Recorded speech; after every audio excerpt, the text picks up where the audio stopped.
Assalamualaikum warahmatullahi wabarakatuh. Eh, di video animasi ini saya akan menjelaskan pengertian dari alat teodolit. Teodolit merupakan sebutan populer dari alat ukur pada ilmu geodesi.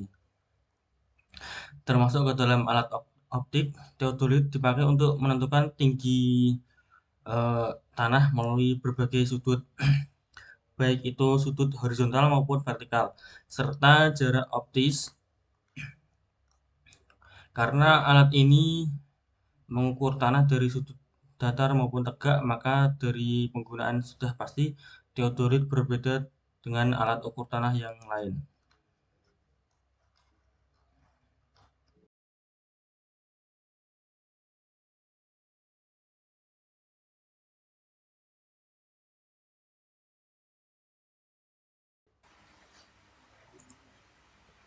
Fungsi teodolit. Perbedaan alat ukur tanah dengan teodolit adalah dari segi fungsinya. Selain fungsi utamanya untuk mengukur ketinggian tanah, teodolit memiliki sejumlah fungsi lain seperti di bawah ini. 1.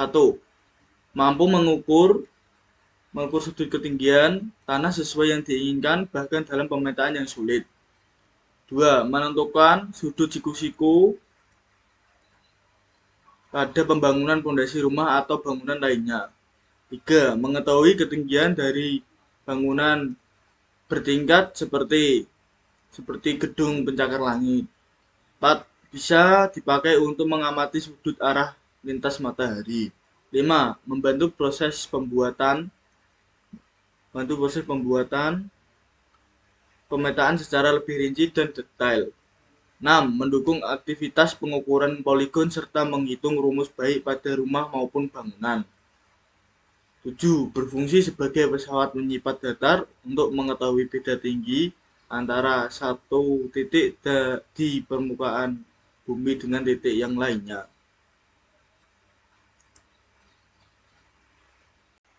Di sini saya bagian untuk penjelasan teodolit sendiri.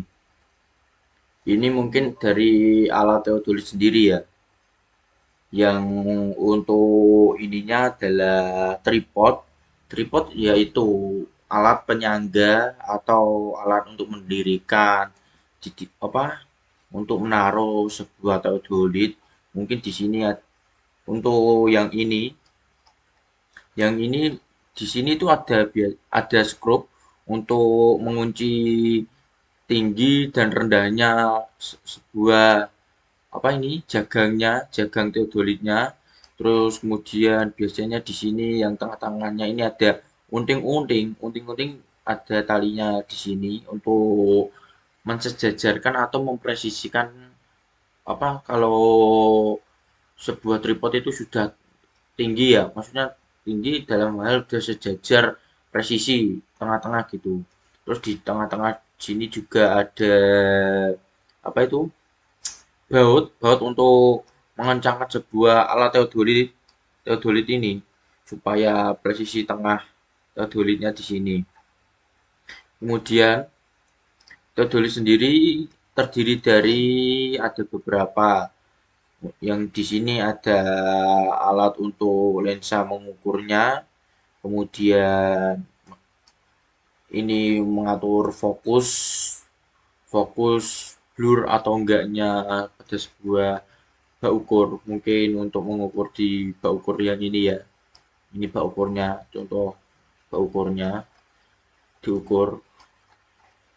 Untuk mengukur bak ukur itu bisa dilihat dari di sini. Oh, maaf tadi mana ya? Nah, ini. Nah, di sini kita bisa ukur di sini. Ya, di teodolit mungkin ini saya mengambil gambarnya kurang begitu jelas ya. Aslinya teodolit itu ada dua lensa untuk melihat dengan satu tujuan lensa yang dengan lensanya ini. Mungkin di sini lensa yang sebelah kiri itu lensa untuk melihat apa sudut sudut derajatnya, terus untuk menitannya, detiknya, mungkin itu.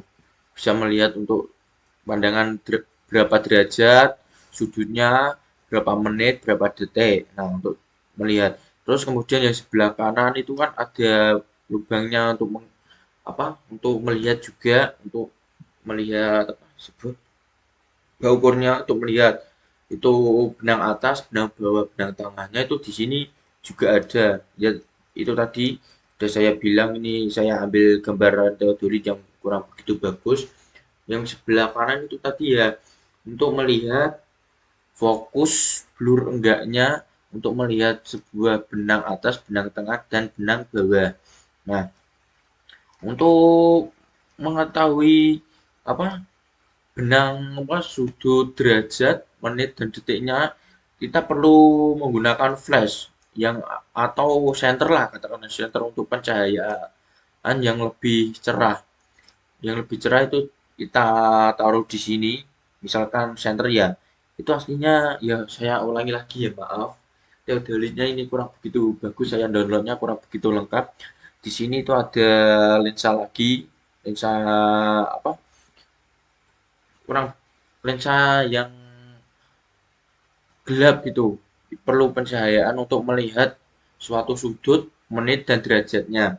Nah, perlu senter, misal ada sebuah senter, kita arahkan di sini untuk pencahayaannya, untuk melihat di lensa bagian kiri. Yang sebelah kanan kan tadi untuk melihat fokus benang atas, benang tengah, benang bawahnya. Yang sebelah kiri itu untuk melihat sudut, derajat, menit, dan detiknya. Itu menggunakan flash. Untuk mengetahui angkanya kita taruh di sini flash, kemudian bisa ada muncul cahaya di sini melihat menit, derajat, dan detiknya. Nah, untuk mengatur di tengah-tengah itu kan ada garis garis tengah ya di dalamnya. Untuk mempresisikan itu bisa diputar pakai ini.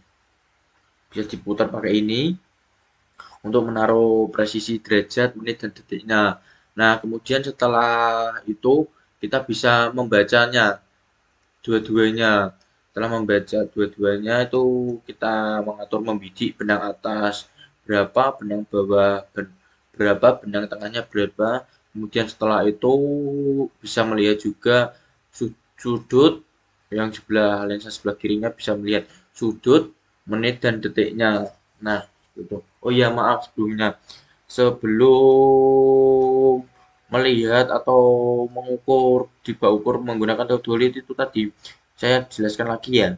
Itu tadi kan sebelum mengatur kan kita mengatur apa ketinggian tripodnya sesuai badan kita lah.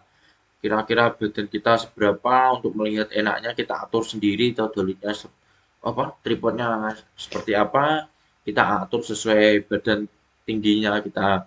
Setelah kita atur ya tadi kita pasang pasang teodolit tersebut. Kemudian setelah terpasang teodolit, di sini ada sebuah gelombang nifo sama gelombang presisi di sini ya. Ya itu tadi, saya ulangi lagi, gambar yang saya ambil teodolit ini kurang begitu jelas, maaf. Nah, kan sudah ada gelombang nifo di sini, kemudian di sini ada juga waterpass yang untuk mempresisikan di tengah-tengah. Nah, kemudian di sini juga ada scrub 3, 1, 2, 3. Nah, fungsinya untuk scrub 3 di sini itu adalah kita harus mengatur gelombang nivonya terlebih dahulu untuk presisi di tengah-tengah yang ada di lubangnya sini ya, di tengah-tengah. Kemudian setelah mengatur gelombang nivo sudah berada di tengah-tengah, kita otomatis gelombang garis nivonya di sini juga presisi di tengah. Nah, setelah di tengah-tengah semua, udah presisi semua, saatnya sudah bisa mengecek di sini, teodolit di sini, kemudian bisa mengecek, menembak bak ukur tersebut untuk mengetahui beda tingginya, dan kemudian derajat, menit, dan detiknya.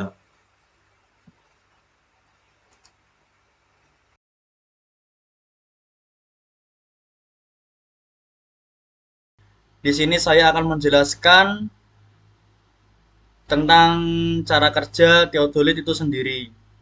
Pada dasarnya, Cara kerja dari teodolit tidak berbeda jauh dengan cara kerja perlengkapan teleskop. Teodolit mencakup sebuah teleskop yang dipasang pada piringan bulat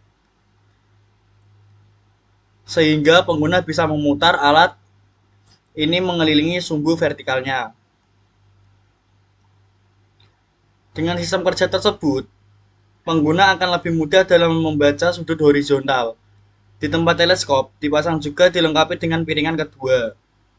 Hal ini memungkinkan teleskop pada teodolit untuk berputar mengelilingi sumbu horizontalnya sehingga sudut vertikal juga bisa terbaca. Salah satu yang sangat dibutuhkan dalam membaca hasil teodolit adalah ketelitian yang tinggi. Alat ini lebih cocok digunakan untuk mengukur area yang luas karena lokasi yang berelief dan memiliki perbedaan ketinggian signifikan lebih sulit untuk diukur. Dan dimana cara kerjanya itu kita akan meneropong bak meter melalui sini teleskop ini. Setelah itu, setelah ketemu BA sama BA, BB sama BT-nya, kita bisa membaca sudut melalui kotakan ini, atau yang pakai dua teleskop nanti di sini tuh ada satu satu teleskop lagi itu buat melihat sumbu vertikal sama horizontalnya melalui dengan cara kita menyenter. Di sini seharusnya ada lubang, kamu center di sini dan kamu lihat di sini nanti itu ada keterangan mengenai titik horizontal, vertikal, detik sama menit kalau pakai teodolit yang masih manual. Ini kan ya udah lebih modern, jadi kita cuma menentukan di mana BT, nanti sudah ketemu, nanti akan muncul di sini di kotak ini, dan sudah gitu aja. Sekian dari saya. Assalamualaikum warahmatullahi wabarakatuh.